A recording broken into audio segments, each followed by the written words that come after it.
Bangladesh police বাহিনীতে trainee recruit constable TRC পদে ৬-৪ জেলা থেকে ৪,২০০ জনকে নিয়োগ দেওয়া হবে। এর মধ্যে সবচেয়ে বেশি নেওয়া হবে ঢাকা জেলা থেকে ৩৫১ জন। আজ মঙ্গলবার ১ অক্টোবর থেকে আবেদন শুরু হয়েছে। আবেদন করা যাবে ১-৫ অক্টোবর পর্যন্ত। বাংলাদেশ পুলিশের দেওয়া তথ্যমতে জেলাভিত্তিক শূন্য পদ অনুসারে সবচেয়ে বেশি প্রার্থী নেওয়া হবে ঢাকা জেলা থেকে ৩৫১ জন। এরপর দ্বিতীয় সর্বোচ্চ চট্টগ্রাম জেলা থেকে ২ জনকে নেওয়া হবে।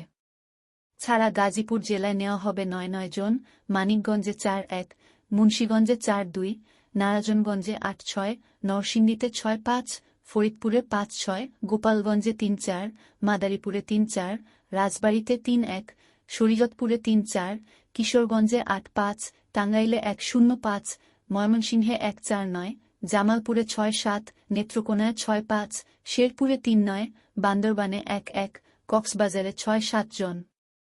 ব্রাহ্মণবাড়িয়া জেলায় নেওয়া হবে ৮-৩ জন, চাঁদপুরে ৭-১, কুমিল্লায় ১-৫-৭, খাগড়াছড়িতে ১-৮, ফেনীতে ৪-২, লক্ষ্মীপুরে ৫-০, নোয়াখালীতে ৯-১, রাঙামাটিতে ১-৭, রাজশাহীতে ৭-৬, জয়পুরহাটে ২-৬, পাবনায় ৭-৩, সিরাজগঞ্জে ৯-০, নওগাঁয় ৭-৬, নাটোরে ৫-০, চাঁপাইনবাবগঞ্জে ৪-৮, বগুড়ায় ৯-৯, রংপুরে ৮-৪, দিনাজপুরে ৮-৭, গাইবান্ধায় ৬-৯, কুড়িগ্রামে ৬-০, লালমনিরহাটে ৩-৬, নীলফামারীতে ৫-৩, পঞ্চগড়ে ২-৯, ঠাকুরগাঁওয়ে ৪-১, খুলনায় ৬-৮, যশোরে ৮-১, ঝিনাইদহে ৫-২, মাগুরায় ২-৭, নড়াইলে ২-১, বাগেরহাটে ৪-৩, সাতক্ষীরায় ৫-৮, চুয়াডাঙ্গায় ৩-৩, কুষ্টিয়ায় ৫-৭, মেহেরপুরে ১-৯, বরিশালে ৬-৮, ভোলায় ৫-২, ঝালকাঠিতে ২-০, পিরোজপুরে ৩-২, বরগুনায় ২-৬, পটুয়াখালীতে ৪-৫, সিলেটে ১-০-০, মৌলভীবাজারে ৫-৬, সুনামগঞ্জে ৭-২ ও হবিগঞ্জে ৬-১ জন কনস্টেবল নিয়োগ দেওয়া হবে।